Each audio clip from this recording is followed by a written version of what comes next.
السلام علیکم ورحمۃ اللہ وبرکاتہ۔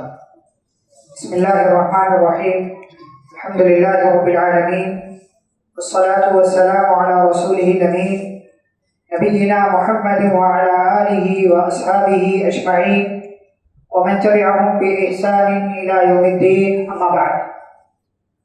اعوذ باللہ من الشیطان الرجیم، بسم اللہ الرحمن الرحیم۔ محمد رسول اللہ والذین معه أشداء على الكفار رحماء بينهم رب اشرح لي صدري ويسر لي أمري واحلل عقدة من لساني يفقهوا قولي رب زدني علما اللهم صل وسلم على نبينا محمد صلی اللہ علیہ وسلم وبارک علیہ۔ محترم حاضرین اور خواتین، آج کے اس درس میں ہم جس عظیم المرتبہ صحابی کا تذکرہ کر رہے ہیں، انہیں نبی کریم صلی اللہ علیہ وسلم کی زبانی اس امت کے امین ہونے کا شرف حاصل ہے، اور جو فاتح بیت المقدس ہیں اور جنہیں حضرت عمر رضی اللہ تعالیٰ عنہ نے اپنی خلافت کے دور میں مسلمانوں کے لشکر کا کمانڈر اور سپہ سالار بنایا تھا، اور وہ صحابی ہیں حضرت ابو عبیدہ بن جراح رضی اللہ تعالیٰ عنہ۔ ہجرت سے 28 سال پہلے پیدا ہوئے۔ ان کا اصل نام ابو عبیدہ نہیں ہے بلکہ یہ کنیت ہے۔ ان کا نام ہے عامر، اور یہ عام طور سے لوگوں کو معلوم نہیں، اس لیے کہ بعض دفعہ کوئی انسان اپنی کنیت سے یا کسی اور چیز سے مشہور ہو جاتا ہے اور جو اس کا اصل نام ہوتا ہے وہ لوگوں کو پتہ نہیں ہوتا۔ تو حضرت ابو عبیدہ رضی اللہ تعالیٰ عنہ کا اصل نام جو ہے وہ ہے عامر، اور جراح جو ہے یہ ان کے والد صاحب نہیں ہیں بلکہ ان کے دادا ہیں، دادا کی طرف منسوب ہو کر کے ان کا نام لکھا جاتا ہے۔ اصل میں ان کے جو والد ہیں ان کا نام عبداللہ، عامر بن عبداللہ بن جراح، اصل نام ان کا یہ ہے، لیکن یہ مشہور ہو گئے ابو عبیدہ بن جراح کے نام سے۔ ہجرت سے 40 سال پہلے جب نبی کریم صلی اللہ علیہ وسلم کی عمر 13 سال کی تھی تو اس موقع سے حضرت ابو عبیدہ رضی اللہ تعالیٰ عنہ پیدا ہوئے۔ ابو عبیدہ رضی اللہ تعالیٰ عنہ کے پیدا ہونے کا واقعہ بعض لوگوں نے جو ذکر کیا ہے وہ یہ کہ ابو عبیدہ رضی اللہ تعالیٰ عنہ اپنے کچھ ساتھیوں کے ساتھ، جن ساتھیوں میں عثمان بن مسعود، عبیدہ بن حارث، عبد الرحمن بن عوف، ابو سلمہ بن عبد الاسد اور ابو عبیدہ بن جراح، یہ 5 ساتھی نبی کریم صلی اللہ علیہ وسلم کے پاس آئے تو آپ صلی اللہ علیہ وسلم نے ان کے اوپر اسلام پیش کیا، انہیں بتایا کہ اسلام کیا ہے، اسلام کی تعلیمات کیا ہیں۔ تو ان لوگوں نے فوراً آپ صلی اللہ علیہ وسلم کی دعوت قبول کیا، اور ابھی آپ صلی اللہ علیہ وسلم دار ارقم میں بھی داخل نہیں ہوئے تھے، یعنی بالکل ابتدا میں ان لوگوں نے بھی آپ صلی اللہ علیہ وسلم کی دعوت کو قبول کیا اور مسلمان ہو گئے۔ ان 5 میں سے ایک نام حضرت ابو عبیدہ بن جراح رضی اللہ تعالیٰ عنہ کا ہے۔ اسلام میں شامل ہوئے، لیکن جب ظلم و ستم بڑھا کافروں کا، مکہ والوں کا، تو حبشہ کی طرف ہجرت کر کے یہ چلے گئے، اور جب ایک خبر مسلمانوں کو حبشہ میں ملی جو افواہ تھی، جھوٹی خبر تھی کہ مکہ کے لوگوں نے اسلام قبول کر لیا ہے، تو حضرت ابو عبیدہ رضی اللہ تعالیٰ عنہ بھی ان لوگوں میں سے تھے جو یہ خبر سن کر کے واپس مکہ چلے آئے تھے اور پھر مکہ ہی میں رہنے لگے تھے۔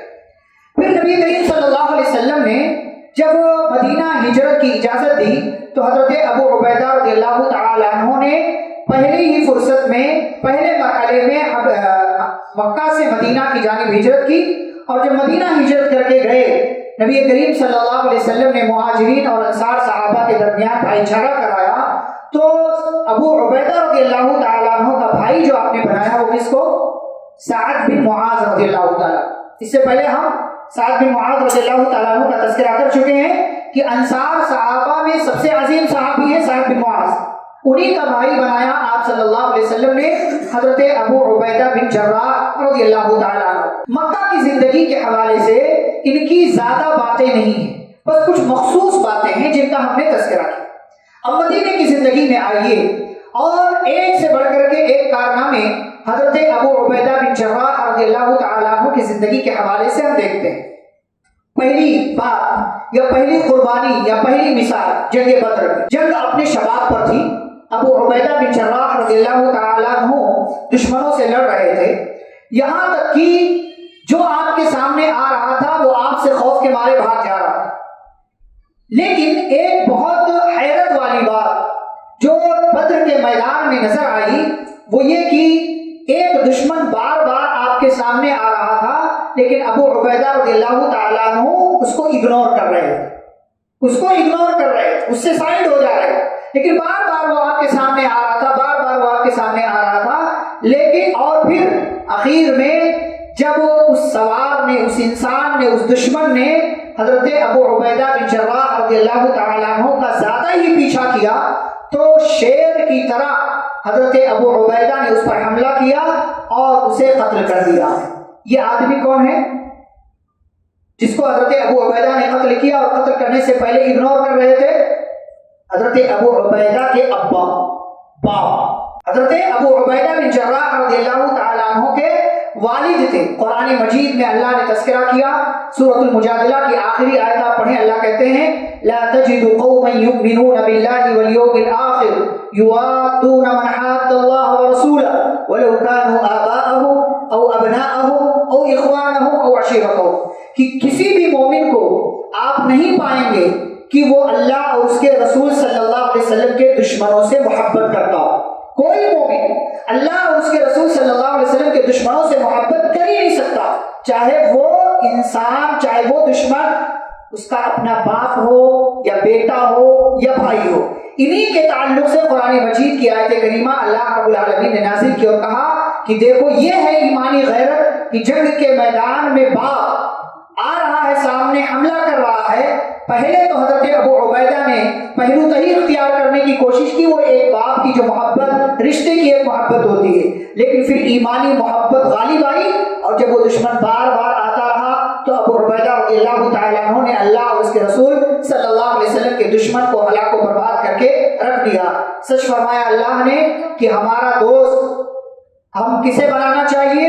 انما ولیکم اللہ ورسولہ والذین آمنوا الذین یقیمون الصلاۃ ویؤتون الزکاۃ وهم راکعون۔ تمہارا دوست اللہ ہے، تمہارے دوست رسول اللہ صلی اللہ علیہ وسلم ہے، تمہارے دوست ایمان والے، اور وہ ایمان والے جو نماز قائم کرتے ہیں، جو زکوٰۃ دیتے ہیں، جو رکوع اور سجدہ کرتے ہیں۔ ہم نے کیسے کیسے دوست بنا رکھے ہیں کہ ہم ان کو نماز کی طرف لانے میں کامیاب نہیں ہو پاتے، لیکن وہ ہم کو نماز سے دور لے جانے میں کامیاب ہو جاتے۔ ایسی دوستی کسی کام کی نہیں۔ آج ہی جو سورۃ الشعراء کی آیتیں ہم نے پڑھی، اس میں ایک مجرم جو ہے خواہش کرے گا قیامت کے دن، کہے گا ولا صدیق حمیم، کہ آج تو کوئی جگری دوست بھی نہیں آ رہا بچانے کے لیے۔ دنیا میں آ جاتا ہے، ایک کال پر، ایک فون پر پہنچ جاتا ہے، مدد کے لیے آ جاتا ہے، دکھ سکھ میں کام آتا ہے، لیکن قیامت کے دن ایک اور شروع میں ہم نے آیت پڑھی، پارہ نمبر 19 کی ابتدا میں، یا ویلتا لیتنی لم اتخذ فلانا خلیلا، انسان افسوس کرے گا، ہائے افسوس میں نے فلاں کو اپنا دوست نہ بنایا ہوتا۔ ایسی دوستی ہماری ہے۔ تو دوستی اللہ اور اس کے رسول صلی اللہ علیہ وسلم کے دشمنوں سے، یعنی دین کے مقابلے میں جو دشمن ہے اس سے ہماری دوستی نہیں ہونی چاہیے۔ یہ بات ہوئی جنگ بدر کی۔ ہم جنگ احد میں پہنچتے ہیں۔ جنگ احد کا منظر اس سے پہلے ہم بیان کر چکے ہیں کہ صحابہ مسلمان میدان چھوڑ کر کے جا رہے ہیں، بھاگ رہے ہیں، بکھر گئے ہیں۔ نبی صلی اللہ علیہ وسلم کے پاس چند جانثار صحابہ ہیں۔ ایسے ماحول میں پیارے نبی صلی اللہ علیہ وسلم کا دفاع کرنے والے چند ایک لوگ رہ گئے۔ ابو عبیدہ رضی اللہ تعالیٰ عنہ بھی انہی لوگوں میں سے ایک تھے کہ نبی صلی اللہ علیہ وسلم کے آس پاس کھڑے رہے، نہایت بہادری کا مظاہرہ کیا۔ نبی صلی اللہ علیہ وسلم کے گال میں جو لوہے کی جو ٹوپی، ہیلمٹ جسے آپ کہہ لیجئے، جو جنگ کے میدان میں پہنتے تھے لوگ تاکہ حفاظت ہو، اس کے اندر دانت جیسا ہوتا تھا جو یہاں تک آتا تھا تاکہ چہرے پر حملہ نہ ہو۔ کسی نے مارا عبداللہ ابن قمیہ، اس نے مارا آپ کے سر پر، تو وہ خود جو لوہے کا تھا وہ نیچے سرک کے آ گیا اور لوہے کا دانت آپ کے رخسار مبارک میں پھنس گیا، نکل نہیں رہا۔ حضرت ابو عبیدہ رضی اللہ تعالی عنہ نے نکالنے کی کوشش کی، لیکن اگر اس کو جھٹکے سے نکالا جاتا تو پیارے نبی صلی اللہ علیہ وسلم کو تکلیف ہوتی اور نبی کے صحابہ کو یہ گوارا نہیں تھا۔ ابو عبیدہ رضی اللہ تعالیٰ عنہ نے اپنا دانت اس لوہے کے دانت پر رکھ کر کے دھیرے دھیرے نکالنے کی کوشش کی، یہاں تک کہ دانت نکالنے میں تو کامیاب ہو گئے۔ نبی صلی اللہ علیہ وسلم کے گال سے لیکن ابو عبیدہ کے اگلے 2 دانت شہید ہو گئے۔ اس ضمن میں اس کام کو کرتے کرتے حضرت ابو عبیدہ کے 2 اگلے دانت شہید ہو گئے۔ اور حدیث کے اندر جو ہے محدثین نے ذکر کیا ہے کہ دانت کا گرنا ہمارے لیے کیا ہے؟ عیب ہے نا، دانت سامنے کا کسی کا گر جائے یہ عیب ہے، یہ حسن نہیں ہے۔ لیکن راوی بیان کرتے ہیں کہ ابو عبیدہ کے دانتوں کے گرنے کی وجہ سے ان کے حسن و جمال میں اضافہ ہو گیا، ان کی خوبصورتی بڑھ گئی۔ دانت نکلنے سے حسن میں، جمال میں، خوبصورتی میں کمی آتی ہے۔ لیکن اور یہاں تک لوگ کہتے ہیں یار کہ آدمی اچھا نہیں لگ رہا، دانت اس کے گر رہے ہیں، لیکن ابو عبیدہ رضی اللہ تعالیٰ عنہ اس کے برعکس، اس کے الٹا 2 دانت تو شہید ہو گئے نبی صلی اللہ علیہ وسلم کی محبت میں، لیکن اس کی وجہ سے اللہ تعالیٰ نے ان کو حسن و جمال میں اضافہ کر دیا۔ یہ نبی کے لیے قربانی دینے کا جذبہ تھا، جس کے لیے پیارے نبی صلی اللہ علیہ وسلم کی محبت کی خاطر اللہ نے ان کو یہ چیز اور یہ مقام عطا فرمایا۔ اور آگے ہم بڑھیں گے، نبی کریم صلی اللہ علیہ وسلم نے ایک واقعہ ملاحظہ فرمائیے، بہت شاندار واقعہ ہے، آپ نے شاید اس سے پہلے بھی سنا ہو۔ حضرت ابو عبیدہ رضی اللہ تعالی عنہ کو نبی صلی اللہ علیہ وسلم نے رجب سن 8 ہجری میں ایک علاقے کی طرف بھیجا، دشمن کے نقل و حرکت کی خبر لینے کے لیے۔ نبی صلی اللہ علیہ وسلم خود نہیں گئے، ابو عبیدہ رضی اللہ تعالیٰ عنہ کو بھیجا، 300 لوگوں کو ساتھ لے کر کے گئے۔ حدیث دیکھیے، صحیح مسلم کی حدیث ہے 1935 نمبر کی۔ جابر رضی اللہ تعالیٰ عنہ بھی کہتے ہیں، وہ حدیث کے راوی کہتے ہیں ہمیں اللہ کے رسول صلی اللہ علیہ وسلم نے بھیجا، وَأَمَّرَ عَلَيْنَا أَبَا عُبَيْدَةَ، اور اس لشکر کا امیر کس کو بنایا؟ ابو عبیدہ۔ ابو عبیدہ کو لشکر کا امیر بنا، نَتَلَقَّى عِيرًا لِقُرَيْشٍ، تاکہ ہم قریش کے قافلے سے جا کر کے وہاں ان کی نقل و حرکت پر نظر رکھیں۔ وَزَوَّدَنَا جِرَافًا مِّن تَمْرٍ لَمْ يَجِدْ لَنَا غَيْرَهُ، نبی صلی اللہ علیہ وسلم نے ہمیں اس سفر کے لیے صرف کھجور کی ایک تھیلی یا ایک ٹوکری دی کہ جس کا جو ہمارا راستے کا کھانا ہوگا، سفر کا کھانا ہوگا، اس کے علاوہ کچھ نہیں دیا آپ صلی اللہ علیہ وسلم نے۔ کہتے فَكَانَ أَبُو عُبَيْدَةَ يُعْطِينَا تَمْرَةً تَمْرَةً، اب ہم جب نکلے سفر پر تو ابو عبیدہ رضی اللہ تعالیٰ عنہ ہمیں ایک ایک کھجور دیتے تھے۔ صحابہ کی زندگی کا اندازہ کریں، کہا کہ ابو عبیدہ جو لشکر کے امیر ہیں، ذمہ دار، وہ ہمیں ایک ایک کھجور دے رہے ہیں۔ قال فقلت، تو جو راوی ہیں حضرت جابر جن کو سنا رہے تھے، جس انسان کو، جس راوی کو، تو انہوں نے کہا کہ میں نے جابر رضی اللہ عنہ سے پوچھا کیف کنتم تسرعون بها، بھئی ایک کھجور میں تمہارا گزارا کیسے ہو جاتا تھا؟ ایک کھجور دن بھر کے لیے کیسے گزارا ہوتا تھا؟ قال نمسها كما يمس الصبي، کہتے وہ کھجور ہم لے لیتے تھے نا اور ایسے اس کو چوستے رہتے تھے جیسے بچہ ماں کا دودھ پیتا ہے، تھوڑا تھوڑا تھوڑا تھوڑا تھوڑا تھوڑا کر کے، تاکہ لذت بھی ملے اور پیٹ میں بھی جائے، ہمارے تھوک کے ساتھ کھجور کا ٹیسٹ جائے وہ، اور کھجور دیر تک باقی رہے، ہمارے لیے ایک سہارا ہو کہ ہاں ابھی کھانے کے لیے ہے۔ کہتے ہم چوستے تھے جیسے بچہ چوستا ہے۔ ثم نشرب علیہ من الماء، پھر اوپر سے ہم پانی پی لیتے تھے۔ یہ تو کام، یہ فقیری یا غریبی۔ فتکفینا یومنا الی اللیل، اب وہ کھجور، ایک کھجور ہمارے لیے رات تک چلتی تھی کہ ہمارا دن بھر کا کھانا تھا۔ وَكُنَّا نَضْرِبُ بِعِصِّنَا الْخَبَطَ، اور ہم کیا کرتے تھے، اپنی لاٹھیوں سے درخت کے پتوں کو جھاڑتے تھے، درخت کے پتے گرتے تھے، پھر ہم کیا کرتے تھے، ثُمَّ نَبُلُّهُ بِالْمَاءِ، پھر ہم ان درخت کے پتوں کو پانی میں بھگو دیتے تھے، اور بھگونے کے بعد فَنَأْكُلُهُ، ہم کیا کرتے تھے، پتے کھاتے تھے، ہم پتے کھاتے تھے۔ یہ جابر رضی اللہ تعالیٰ عنہ اس سے سریے اور اس سے جو ہے سفر کے حوالے سے روایات بیان کر رہے ہیں۔ قال وانطلقنا على ساحل البحر، یہ آپ صلی اللہ علیہ وسلم نے جو بھیجا تھا، یہ سمندر کے کنارے کا علاقہ تھا، آپ نے وہاں بھیجا تھا۔ کہتے ہم پہنچ گئے، جیسے تیسے کرتے ہم سفر میں چلتے رہے، راستے میں یہ واقعات ہوتے رہے اور ہم پہنچ گئے سمندر کے کنارے تک۔ فرفع لنا على ساحل البحر، اب اللہ تعالیٰ کی طرف سے کرامت دیکھیے کہ اللہ رب العالمین جو اللہ پر بھروسہ کرتے ہیں، اللہ کے لیے زندہ رہتے ہیں، وَيَرْزُقُهُ مِنْ حَيْثُ لَا يَحْتَسِبُ، اللہ ایسی جگہ سے روزی دیتا ہے کہ آپ گمان بھی نہیں کر سکتے، سوچ بھی نہیں کر سکتے۔ کہتے ہیں ہم جیسے ہی بیچ پر پہنچے، سمندر کے کنارے، فَرُفِعَ لَنَا عَلَى سَاحِلِ الْبَحْرِ، تو ہمارے سامنے، یعنی سمندر سے ہمارے سامنے لا کر کے اٹھا کر پھینک دیا گیا، ایک لمبی اور موٹی سی چیز ہمارے سامنے ظاہر ہوئی۔ یعنی سمندر سے ایک موٹی اور لمبی سی چیز ہمارے سامنے ظاہر ہوئی. اور آگے راوی بیان کرتے ہیں فَأَتَيْنَا، ہم اس کو لے کر کے آ گئے. جب لے کر کے ہم کنارے آئے فَإِذَا هِيَ دَابَّةٌ تُدْعَىٰ الْعَنبَرُ، دیکھا ہم نے تو وہ ایک جانور ہے، ایک جاندار ہے جسے اس زمانے میں عنبر کہا جاتا. کیا ہے؟ مچھلی. مچھلی ہے عنبر مچھلی، یہ ویٹ ٹائپ کی ہوتی ہے، اسی کی قسموں میں سے ایک قسم ہے. حالا اب جب مچھلی آئی باہر تو کیا تھی؟ وہ کیا تھی؟ زندہ یا مردہ؟ مردہ. وہ مردہ تھی، مر چکی تھی، اسی لیے وہ جو ہے پانی لے جا کر کے اس کو کنارے ڈال دیا. اب جب دیکھا سب نے تو امیر جو تھے ابو عبیدہ رضی اللہ تعالیٰ انہوں نے کہا، کہنے لگے ابو عبیدہ میں تھا، یہ تو مری ہوئی ہے، ہمارے کام کی نہیں ہے. ثم قال لا، پھر کہا نہیں، بل نحن رسول اللہ صلی اللہ علیہ وسلم وفی سبیل اللہ. پھر کہا کہ یہ تو مردہ ہے، مری ہوئی ہے، اور مرا ہوا چیز، مری ہوئی چیز ہمارے لیے حلال نہیں. اس وقت یہ مسئلہ نہیں معلوم تھا صحابہ کو کہ مچھلی جو ہے وہ مردہ بھی کیا ہے؟ حلال. مچھلی مردہ بھی احلت لنا میتتان و دمان، دو مردے ہمارے لیے حلال. کیا کیا؟ مچھلی اور ٹڈی، کیا بولتے ہیں اس کو؟ لوکسٹ. ہاں، یہ دو چیزیں وہ مر بھی جائیں تو ہمارے لیے حلال ہے. کیا وجہ ہے کہ حلال کیوں؟ حکمت کیا ہے اس کی؟ ہاں نہیں، خود تو ہوتا وجہ کیا؟ ٹڈی کو آپ ذبح کر سکتے، مچھلی چھوٹی کو ذبح کر سکتے،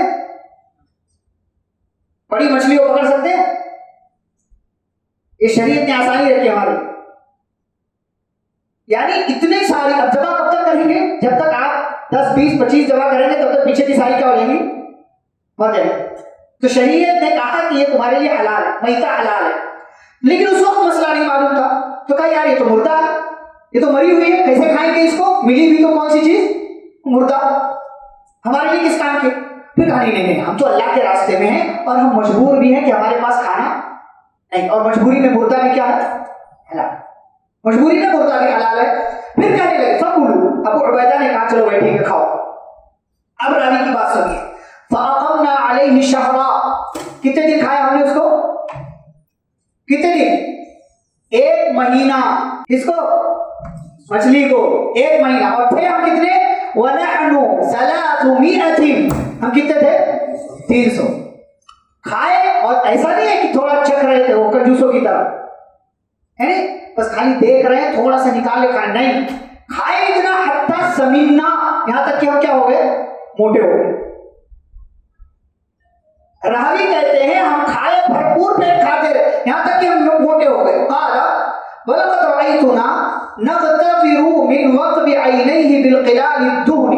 حضرت جابر رضی اللہ تعالیٰ عنہ کہتے ہیں کہ میں دیکھتا تھا کہ ہم اس کی آنکھ کا جو گڑا ہوتا ہے یا آنکھ کے حصہ، کہتے ہیں اس کی آنکھ کے حلقے میں چربی ہم نکالتے تھے تو ہمارے پاس جو مٹکے ہوتے تھے وہ مٹکے کے مٹکے بھر بھر جاتے تھے. اتنا چربی ہم نے نکالا اس میں سے. اور پھر اس میں سے بیل کے برابر گوشت کے ٹکڑے کاٹتے تھے.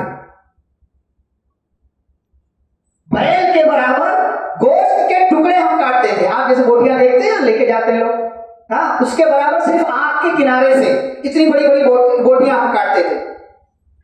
اچھا، اس کے آگے دیکھیے، کہتے ہیں راوی ابو عبیدہ رضی اللہ تعالیٰ عنہ نے کیا کیا کہ ناپنے کے لیے، اندازہ کرنے کے لیے 13 آدمیوں کو لیا. کہا کہ 13 لوگ چلو سائڈ ہو گئے. 13 لوگ سائڈ ہو گئے، 30.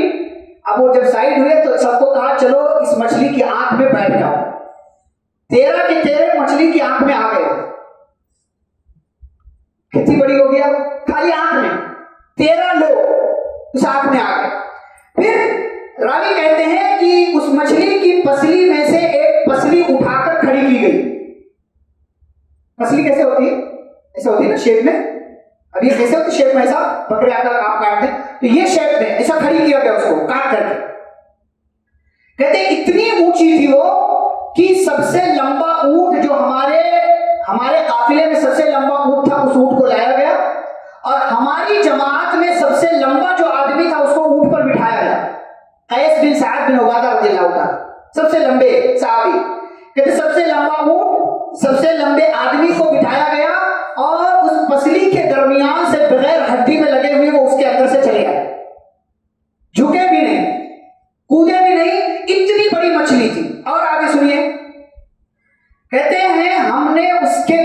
میں سے راستے کے لیے کچھ جمع بھی کر لیا، یعنی 1 مہینہ تک کھایا بھی، چربی بھی نکالا، پورے مہینے خوب جم کر کھائے، موٹے بھی ہو گئے، اور سفر کے لیے ہم نے بوٹیاں بنا کر کے وشائق رکھ لیا۔ عربوں کے یہاں وشائق کہتے ہیں، جیسے آپ کے یہاں بھی کیا کرتے ہیں، بکری کا گوشت سوکھا کر کے رکھ لیتے ہیں، نہیں کھاتے رہتے ہیں، زمانے تک چلتا، اچار بھی بنتا، نہ جانے کیا کیا، تو یہ لوگ بھی سکھا کر کے ان لوگوں نے رکھ لیا، مچھلی والا بھی بن سکتا۔ جابر رضی اللہ تعالیٰ عنہ آگے کہتے فلما قدمنا المدینہ، اب بھائی ہم نے تو وہاں کھا لیا، مجبور تھے، مردہ مچھلی کھا لی، تو جب ہم مدینہ پہنچے اتینا رسول اللہ صلی اللہ علیہ وسلم، ہم نبی کے پاس پہنچے، فذکرنا ذلک لہ، ہم نے نبی سے پورا قصہ سنا، فقال، تو آپ نے فرمایا هو رزق اخرجہ اللہ لکم، وہ روزی تھی جو اللہ نے تمہارے لیے وہاں پہنچایا تھا، فہل معکم من لحمہ شیء، کچھ بچا ہے؟ کہاں بچا؟ کہا لاؤ مجھے بھی دو۔ نبی صلی اللہ علیہ وسلم نے مانگا، کہتے فارسلنا الی رسول اللہ صلی اللہ علیہ وسلم منہ، ہم نے اس مچھلی کے بچے ہوئے گوشت میں سے نبی کو بھی دیا، فاکلہ، پھر آپ صلی اللہ علیہ وسلم نے بھی وہ گوشت تناول کیا۔ یہ بتاتا ہے کہ آپ صلی اللہ علیہ وسلم نے اس کو کھایا، مطلب مردہ مچھلی ہمارے لیے حلال۔ کچھ لوگ کہتے ہیں نہیں، مری ہوئی پہلے سے مچھلی ہے تو اس کو نہیں کھا سکتے، کھا سکتے ہیں، کیوں؟ نبی صلی اللہ علیہ وسلم نے کھایا۔ صحابہ کے لیے مجبوری مان لو، لیکن نبی کے لیے کیا مجبوری تھی؟ نبی کے لیے تو کوئی مجبوری نہیں تھی، لیکن آپ صلی اللہ علیہ وسلم نے بھی کھا کر کے اس بات کو ثبوت دیا کہ پہلے سے اگر مچھلی آپ نے شکار نہیں کیا، ایک ہے کہ آپ نے زندہ شکار کیا لیکن مر گئی تو وہ تو حلال ہے، اس میں کوئی ڈاؤٹ نہیں ہے، لیکن ایک پہلے سے مری ہوئی ہے تو وہ حلال ہے، آپ چاہیں تو کھا سکتے ہیں اگر آپ کی طبیعت گوارا کر رہی ہے، اگر وہ سڑی نہیں ہے، گلی نہیں ہے، اس میں سے بدبو نہیں آ رہی ہے، بالکل فریش لگ رہی ہے آپ کو، تو آپ اس کو کھا سکتے ہیں جیسا کہ صحابہ نے کھایا۔ تو یہ اللہ رب العالمین کی ایک کرامت جو صحابہ کے ہاں، اور اس سے قافلے کے امیر جو ہیں وہ ابو عبیدہ بن جراح رضی اللہ تعالیٰ عنہ ہیں، کہیں نہ کہیں اس واقعے میں ابو عبیدہ بن جراح رضی اللہ تعالیٰ عنہ کی کرامت بھی ظاہر ہوتی ہے کہ ان کی عمارت میں آپ صلی اللہ علیہ وسلم نے جو بھیجا اس لشکر کو، ان کی عمارت میں یہ عجیب سی چیز ظاہر ہوئی، اور عنبر مچھلی کا دیدار صحابہ کرام رضی اللہ تعالیٰ عنہ اجمعین کو نصیب ہوا۔ ان کا ایک ٹائٹل ہے جیسا کہ میں نے کہا امین الامہ، امت کے امین۔ اس کا واقعہ یہ ہے کہ نجران کے کچھ عیسائی نبی صلی اللہ علیہ وسلم کے پاس آئے اور نبی صلی اللہ علیہ وسلم سے بات چیت کیا کہ ہمارا دین صحیح ہے، نبی نے کہا ہمارا دین صحیح ہے، پھر بات چیت ہوئی، یہ لوگ چلے گئے، بات قبول نہیں کیا ان لوگوں نے، تو اللہ تعالیٰ نے آیت مباہلہ نازل کیا کہ ان لوگوں کو آپ کہہ دو کہ حق بات، سچی بات وہی ہے کہ اللہ تعالیٰ کے سوا کوئی سچا معبود نہیں، تم نہیں مانتے تو آؤ مباہلہ کرو، تم اپنے بچوں کو بلا لو، ہم اپنے بچوں کو، تم اپنے گھر والوں کو، اپنے گھر والوں کو، تم اپنی عورتوں کو، ہم اپنی عورتوں کو، اور آؤ مباہلہ کرتے ہیں کہ ہم میں سے جو جھوٹا ہے اس پر اللہ کی لعنت، اسے مباہلہ کہتے ہیں۔ ہمارے اس ملک کے اندر کس نے مباہلہ کیا؟ ثناء اللہ امرتسری رحمہ اللہ، کس سے؟ مرزا غلام احمد قادیانی سے، زندگی میں مباہلہ کیا، جو ہم میں سے جھوٹا ہے اللہ اس جھوٹے کو دوسرے کی زندگی میں کیا کر دے؟ مار دے۔ قادیانی مر گیا، اور اس کے مرنے کے بعد ثناء اللہ امرتسری رحمہ اللہ 1958 یا 1948 تک زندہ ہے۔ ثناء اللہ امرتسری 40 سال بعد تک زندہ ہے ثناء اللہ امرتسری رحمہ اللہ۔ تو عیسائیوں کو بلایا نبی صلی اللہ علیہ وسلم، کہا دیکھو یہ ہے، مباہلہ کرو گے؟ تو ان سب لوگوں نے آپس میں بات کیا، یار اگر یہ آدمی صحیح ہے تو ہمارا جھوٹ ظاہر ہو جائے گا، ہماری پول کھل جائے گی، ہماری کلئی کھل جائے گی، چھوڑو جانے دیتے ہیں۔ ان لوگوں نے سرنڈر کر دیا کہ نہیں ٹھیک ہے، کوئی مسئلہ نہیں ہے، آپ جیسا چاہیں۔ تو نبی نے ان پر جزیہ لاگو کر دیا، ٹیکس دو اور رہو ہماری حکومت میں۔ تو ان لوگوں نے کہا ٹھیک ہے، لیکن ہم جب جا رہے ہیں نا تو آپ ہمارے ساتھ اپنا کوئی ایک آدمی بھیج دیجئے تاکہ امانت داری کے ساتھ وہ ہم سے ٹیکس وصول کرے، ایسا نہ ہو کہ ہم پر ظلم کرے۔ تو آپ صلی اللہ علیہ وسلم نے حضرت ابو عبیدہ رضی اللہ تعالیٰ عنہ کو بلایا اور کہا ابو عبیدہ کھڑے ہو جاؤ۔ جب وہ کھڑے ہوئے تو آپ نے فرمایا ان لکل امت امینا وامین هذه الامه ابو عبیدہ بن الجراح، ہر امت کا ایک امین ہوتا ہے، میری اس امت کا سب سے امانت دار آدمی حضرت ابو عبیدہ بن جراح رضی اللہ تعالیٰ۔ یہ شرف ہے، یہ مقام ہے جو نبی کریم صلی اللہ علیہ وسلم نے اپنی زبان سے حضرت ابو عبیدہ بن جراح رضی اللہ تعالیٰ عنہ کو عطا فرمایا۔ پیارے نبی صلی اللہ علیہ وسلم کی وفات ہو گئی۔ آپ صلی اللہ علیہ وسلم کی وفات کے بعد حضرت ابو بکر صدیق رضی اللہ تعالیٰ عنہ کے زمانے میں شام کا جو علاقہ ہے جہاں خالد بن ولید رضی اللہ تعالیٰ عنہ قیادت کر رہے تھے لشکر کی. اس لشکر کے ایک حصے میں ابو عبیدہ بن جراح رضی اللہ تعالیٰ عنہ بھی موجود تھے. عمر فاروق رضی اللہ تعالیٰ عنہ کا دور آیا تو عمر فاروق رضی اللہ تعالیٰ عنہ نے خالد بن ولید رضی اللہ تعالیٰ عنہ کو معزول کر دیا سپہ سالاری کے عہدے سے. اور یہ تذکرہ ہم کر چکے ہیں خالد بن ولید رضی اللہ تعالیٰ عنہ کے تذکرے. اور بنایا سپہ سالار اور کمانڈر ابو عبیدہ بن جراح رضی اللہ تعالیٰ عنہ. ابو عبیدہ رضی اللہ تعالیٰ عنہ کو جنگ کے دوران ہی خبر مل گئی تھی کہ لشکر کے سپہ سالار ابو عبیدہ ہوں گے اور خالد بن ولید کو لشکر کی سپہ سالاری سے معزول کیا جا رہا. لیکن جنگ کے دوران ابو عبیدہ نے خالد بن ولید رضی اللہ تعالیٰ عنہ کو اس کی اطلاع نہیں دی. جب جنگ ختم ہو گئی تب بتایا کہ امیر المومنین کا لیٹر آیا ہے اور انہوں نے یہ فیصلہ کیا ہے. تو خالد بن ولید رضی اللہ تعالیٰ عنہ نے بغیر کچھ کہے ہوئے کہا ابو عبیدہ آپ نے پہلے کیوں نہیں بتایا؟ لیٹر اور خط آپ کو پہلے ملا ہے اور اب آپ مجھے بتا رہے ہیں. تو کہا میں نے مناسب نہیں سمجھا کہ جنگ کے دوران اس قسم کا معاملہ سامنے آئے اور اس قسم کی کوئی بات لوگوں کو سنائی دے. اور پھر حضرت ابو عبیدہ بن جراح رضی اللہ تعالیٰ عنہ سپہ سالار بنے. ان کی قیادت میں خالد بن ولید رضی اللہ تعالیٰ عنہ لڑتے رہے اور دونوں کے درمیان محبت میں کوئی فرق نہیں آیا. ایک عام سپاہی بن کر کے خالد بن ولید لڑے اور ابو عبیدہ خالد بن ولید رضی اللہ تعالیٰ عنہ کی قیادت اور ان کی صلاحیت کو تسلیم کرتے تھے اور کہتے تھے نبی صلی اللہ علیہ وسلم نے فرمایا ہے کہ خالد اللہ کی تلواروں میں سے ایک تلوار ہے. جب وہ شام کا علاقہ بیت المقدس اور فلسطین فتح کیا حضرت ابو عبیدہ بن جراح رضی اللہ تعالیٰ عنہ نے, اور یہ سب سے آخری علاقہ تھا جو فتح نہیں ہو رہا تھا, لیکن بالآخر محاصرہ کیا گیا, گھیرا گیا اور گھیرنے کے بعد وہاں کے لوگوں نے سرنڈر کیا اور ان لوگوں نے کہا کہ جس طرح تم لوگوں نے شام کے دیگر لوگوں سے صلح و مصالحت کی ہے ہم سے بھی کر لو, لیکن ایک شرط ہے کہ صلح نامہ لکھنے کے لیے ہمارے پاس کون آنا چاہیے؟ امیر المومنین عمر بن خطاب رضی اللہ تعالیٰ. چنانچہ ابو عبیدہ بن جراح رضی اللہ تعالیٰ عنہ نے لیٹر پہنچایا مدینہ اور مدینے سے اپنے ایک غلام کے ساتھ اب عمر بن خطاب رضی اللہ تعالیٰ عنہ بیت المقدس پہنچے. اس کی کیا رودات ہے انشاءاللہ عمر رضی اللہ تعالیٰ عنہ کے تذکرے میں ہم تفصیل سے بیان کریں گے واقعہ. عمر رضی اللہ تعالیٰ عنہ یہاں پہنچے, معاہدہ لکھا گیا اور اس طریقے سے حضرت ابو عبیدہ کی قیادت اور سپہ سالاری میں شام کا یہ علاقہ اور بیت المقدس کا یہ علاقہ اللہ رب العالمین نے فتح فرمایا. ایسے جب پہنچے تھے یہاں پر عمر رضی اللہ تعالیٰ عنہ تو شام بیت المقدس کے بڑے بڑے سرداروں نے ان کا استقبال کیا. جب پتا چل گیا کہ عمر یہ ہے تو حضرت عمر رضی اللہ عنہ نے پوچھا میرا بھائی کہاں ہے, یعنی میں اپنے بھائی سے کو نہیں دیکھ رہا ہوں. تو لوگوں نے پوچھا آپ کا بھائی کون ہے؟ کہا ابو عبیدہ. عمر رضی اللہ تعالیٰ عنہ نے کہا ابو عبیدہ بن جراح میرا بھائی کا. تو لوگوں نے کہا کہ وہ ابھی آپ کے پاس آئے ہیں. یہاں اس بات کو ذکر کر کے دنیا سے بے رغبتی میں ذکر کر رہا ہوں. ابو عبیدہ بن جراح رضی اللہ تعالیٰ. ابو عبیدہ آئے اور پہنچتے ہی عمر رضی اللہ تعالیٰ عنہ کی خدمت میں سلام کیا. امیر المومنین تھے اور آس پاس جو تھے ان لوگوں کو بھی سلام کیے. عمر رضی اللہ تعالیٰ عنہ نے لوگوں سے کہا کہ بھائی آپ لوگ سائڈ ہو جاؤ, ہم لوگوں کو کچھ راز کی بات کرنی. لوگ چلے گئے. امیر المومنین ابو عبیدہ بن جراح رضی اللہ تعالیٰ عنہ کے ساتھ ان کے گھر میں پہنچے. جب گھر میں داخل ہوئے تو گھر کی دیوار دیکھ رہے ہیں, سوائے تلوار اور ڈھال کے کچھ نہیں دکھائی دے رہا. تو عمر رضی اللہ تعالیٰ عنہ نے پوچھا ابو عبیدہ دنیا گزارنے کے لیے کچھ سامان رکھ لیتے, یہ کیا ہے؟ تو کہا ابو عبیدہ نے کہ یہ سامان دنیا کا یہ ہمیں تھوڑی آرام دے گا, اس لیے میں محتاط رہتا ہوں کہ کہیں دنیا کے چکر میں نہ پڑ جاؤ.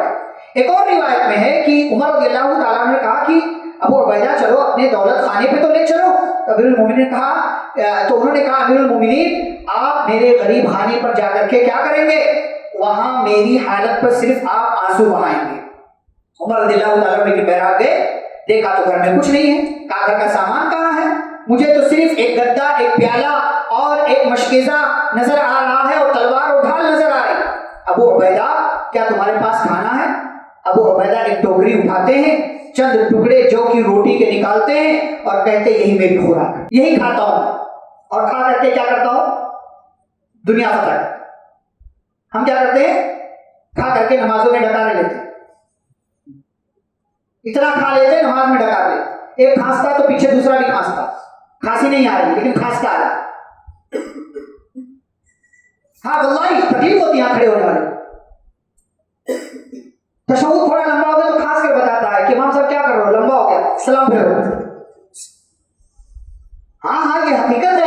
اپنے آپ سے. سمجھتے نہیں, نماز کی اہمیت نہیں سمجھتے. تلاوت قرآن, اللہ کیا کہتا ہے وَإِذَا قُرِئَ الْقُرْآنُ فَاسْتَمِعُوا لَهُ وَأَنصِتُوا. قرآن پڑھا جائے تو چپ, غور سے سنو, خاموش رہو. لَعَلَّكُمْ تُرْحَمُونَ, تاکہ تم پر رحم کیا جائے. ہم ایک کے پیچھے دوسرا, دوسرے کے پیچھے تیسرا, بیٹھ کر کے باتیں کرنا, سب چل رہا ہے ہمارا. یہ صحابہ تھے, پتے چوس رہے ہیں, کھجور چوس چوس کر کے زندگی گزار رہے ہیں, سفر کر رہے ہیں, جو کہ روٹی کھا کر کے دنیا فتح کر رہے ہیں. کہیں نہیں میرا کھانا. حضرت عمر رضی اللہ تعالیٰ کو رونے لگے. ابو عبیدہ نے کہا امیر المومنین, میں نے کہا تھا نا کہ میرے گھر مت چلیے, آپ کو کچھ نہیں ملے گا سوائے رونے کے, بس اتنا کھانا ہی کافی جو مجھے منزل تک پہنچا دے. اس کے بعد حضرت ابو عبیدہ رضی اللہ تعالیٰ عنہ کی حالت دیکھ کر کے عمر رضی اللہ تعالیٰ عنہ نے فرمایا, ابو عبیدہ, دنیا نے ہم سب پر اپنا اثر دکھایا ہے, لیکن دنیا تمہیں متاثر نہیں کر سکی. یہ ابو عبیدہ رضی اللہ تعالیٰ عنہ. جمال کے حوالے سے ان کی فکر دیکھیے, کہتے ہیں مالک بن دینار کہ حضرت عمر رضی اللہ تعالیٰ عنہ نے 400 دینار ایک تھیلی میں بند کیے. 400 دینار, ایک دینار 4.25 گرام, درہم 3 گرام تقریباً, اور دینار 4.25 گرام سونا. تو 400 دینار کتنا ہوا؟ 1700 گرام. 1 کلو 700 سونا, 700 گرام. عمر رضی اللہ تعالیٰ نے غلام کو دے کر کے بھیجا کہ جاؤ یہ ابو عبیدہ کے پاس لے جاؤ اور ان کے گھر میں ہی آس پاس رہنا, دیکھنا کہ کیا کرتے. وہ غلام جاتا ہے, دینار دیتا ہے, ابو عبیدہ سے کہتا ہے یہ 400 دینار امیر المومنین نے آپ کے لیے بھیجا ہے, اسے اپنی کسی ضرورت میں لگا دیں. ابو عبیدہ نے دعا دی کہ اللہ تعالیٰ عمر فاروق رضی اللہ تعالیٰ عنہ پر رحم کرے, وہ تو ہم سے تعلق کا حق ہی ادا کر رہے ہیں, اللہ تعالیٰ ان پر رحم فرمائے. پھر لوڈی سے اپنی لوڈی کو بلایا اور ادھر آؤ, یہ 7 دینار تمہارا, فلاں کو دے دو. اچھا 7 دینار کہا, یہ لے جاؤ فلاں کو دے دو, یہ 5 فلاں کو دے دو. اسی طرح 2 4 5 10 5 7 8 9 ایسی کرتے تقسیم کرتے رہے. اب وہ غلام جو تھا وہ دیکھ رہا ہے. حضرت عمر کے پاس آ کر کے بتاتا ہے کہ انہوں نے تو سب تقسیم کر دیا, انہوں نے کچھ نہیں رکھا. 1700 گرام سونے میں سے کچھ نہیں رکھا, 1 کلو 700 گرام میں سے اپنے لیے کچھ نہیں رکھا. اسی قسم کا واقعہ معاذ بن جبل رضی اللہ تعالیٰ عنہ کا ہے. بہرحال حضرت ابو عبیدہ بن جراح رضی اللہ تعالیٰ عنہ شام کے علاقے میں سن 18 ہجری میں طاعون کی بیماری پھیل گئی. طاعون یعنی پلیگ, کیا بولتے پلیگ نا, ہاں, بیماری پھیل گئی. یہ بیماری جب پہلے آتی تھی نا تو علاقے کا علاقہ صاف ہو جاتا تھا. پہلے کئی بیماریاں ایسی تھی, آپ دیکھیں آتی تھی بیماری, مطلب کبھی آدھا گاؤں, کبھی پورا گاؤں, کبھی کچھ سب صاف. یہ بیماری آئی, ابو عبیدہ رضی اللہ تعالیٰ عنہ بھی اس کے شکار ہو گئے. جب بیماری پھیلی نا, عمر رضی اللہ تعالیٰ عنہ بہت گہرا تعلق تھا ابو عبیدہ سے, اور سپہ سالار بھی ہے اور یہ امیر المومنین ہے. تو بھیجا عمر رضی اللہ تعالیٰ عنہ نے ایک لیٹر اور ایک خط. ابو عبیدہ سے کہا کہ مجھے آپ سے بہت ضروری کام ہے, جلدی میرے پاس آ جائیں. عمر رضی اللہ تعالیٰ نے لیٹر لکھا کہ ابو عبیدہ مجھے یہاں مدینہ میں آپ سے بہت ضروری کام ہے, جلدی آ جاؤ. ابو عبیدہ نے جب خط پڑھا تو من ہی من میں کہا کہ امیر المومنین کو مجھ سے کیا ضروری کام ہے میں جانتا ہوں. امیر المومنین کو مجھ سے کیا ضروری کام ہے میں جانتا ہوں. وہ مجھے طاعون سے بچانے کے لیے اپنے پاس بلا رہے ہیں تاکہ مجھے طاعون کی بیماری نہ لگے. اور نبی کریم صلی اللہ علیہ وسلم کی حدیث کیا ہے کہ جہاں بیماری پھیل جائے وہاں سے مت جاؤ, اور جو دوسری جگہ ہے وہ اس جگہ بس سفر کر کے جائے جہاں بیماری پھیلی ہوئی.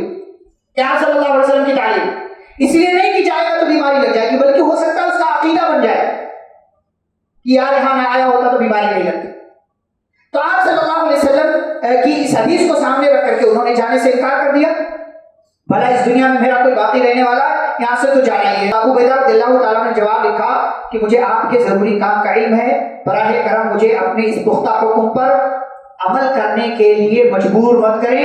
میں آپ سے پہلے ہی معذرت چاہتا ہوں, میں مسلمانوں کے لشکر کے درمیان موجود ہوں, میں ان سے بے وفائی نہیں کر سکتا. اپنے ان ساتھیوں کے ساتھ اب تک رہا ہوں اور چاہتا ہوں کہ انہیں کے ساتھ میں باقی رہوں, میں یہی رہوں گا. حضرت عمر رضی اللہ تعالیٰ عنہ نے جب خط پڑھا رونے لگے. اسی دوران کسی نے پوچھا کہ امیر المومنین کیا ابو عبیدہ وفات پا گئے ہیں؟ خط ان کی جانب سے آیا ہے، آپ رو رہے ہیں، کیا وفات پا گئے ہیں؟ کہا نہیں، ابھی تک وفات نہیں ہوئی، ابھی تک تو زندہ ہیں، لیکن اللہ رب العالمین کی قدرت اور اس کے فیصلے کہ اسی طاعون کی بیماری میں 18 ہجری میں اسی شام کا علاقہ جسے آج کل ایک الگ ملک بنا دیا گیا اردن، جارڈن کے علاقے میں حضرت ابو عبیدہ بن جراح رضی اللہ تعالیٰ عنہ کی وفات ہوئی۔ اور جب وفات ہوئی 58 سال کی 58 کی ایج تھی، 18 ہجری میں وفات ہوئی اردن میں۔ وفات کے بعد بھی حضرت عمر بن خطاب رضی اللہ تعالیٰ عنہ یاد کرتے تھے۔ ایک مرتبہ ابو عبیدہ کو یاد کیا، یاد کرتے کرتے رونے لگے، آس پاس کچھ ساتھی بیٹھے تھے، ان لوگوں سے کہا کہ یار بھائی چلو اپنی اپنی خواہش بتاؤ کہ تم کیا چاہتے ہو۔ تو کسی نے کہا کہ میرا یہ گھر سونے سے بھرا ہوا ہو، میں یہ چاہتا ہوں اور میں اسے اللہ کے راستے میں خرچ کر دوں گی، میری یہ خواہش ہے کہ میرے پاس بہت مال ہو، اللہ کے راستے میں خرچ کروں۔ تو پھر کہا کہ کوئی اور صاحب کچھ بولے، تو ایک نے کہا کہ میری تمنا ہے کہ میرا گھر موتی جواہرات ہیرو سے ہو، میں انہیں اللہ کے راستے میں دے دوں۔ تو حضرت عمر نے کہا اور تمنا کرو۔ تو لوگوں نے کہا آپ اپنی خواہش بتائیے کہ ہمیں سمجھ میں نہیں آ رہا کہ آپ کیا پوچھنا چاہ رہے ہیں، آپ ہی بتا دیجیے۔ تو حضرت عمر نے کہا میں تمنا کرتا ہوں وہ یہ ہے کہ میرا گھر غریب خانہ ہو، اور اس غریب خانے میں ہوں، ابو عبیدہ ہوں، معاذ بن جبل ہوں، سالم مولا ابو حذیفہ ہوں، اور حذیفہ بن یمان جیسی شخصیات میرے گھر میں موجود ہوں، یہ میری خواہش ہے۔ یعنی میرا فرینڈ سرکل جو ہے وہ ایسا ہو کہ میرے گھر میں مال نہ ہو چلے گا، لیکن اس جیسے دوست میرے آس پاس ہونے چاہیے جو میرے کام آ سکے اور مشکل حالات میں میرا ساتھ دے سکے۔ تو یہ تھے حضرت ابو عبیدہ بن جراح رضی اللہ تعالیٰ عنہ، جو پہلے اسلام لانے والوں میں سے ایک، عشرہ مبشرہ، نبی کی زبانی جنت کی بشارت پانے والوں میں سے ایک، اس امت کے امین اور امانت دار، لشکر کے کمانڈر، خلافت کے لیے ان کا نام ابو بکر نے پیش کیا تھا کہ ابو عبیدہ کو خلیفہ بنا لو یا عمر کو خلیفہ بنا لو، اور عمر رضی اللہ تعالیٰ عنہ نے 6 لوگوں کا نام جو پیش کیا خلافت کے لیے، اس سے پہلے ہی ابو عبیدہ کی وفات ہو چکی تھی، ورنہ عمر رضی اللہ تعالیٰ عنہ کا نام بھی پیش کرتے۔ اور سب سے بڑی چیز کہ نبی صلی اللہ علیہ وسلم کی حدیث کی روشنی میں کہ جو طاعون کی بیماری میں وفات پا جائے وہ بھی کیا ہے؟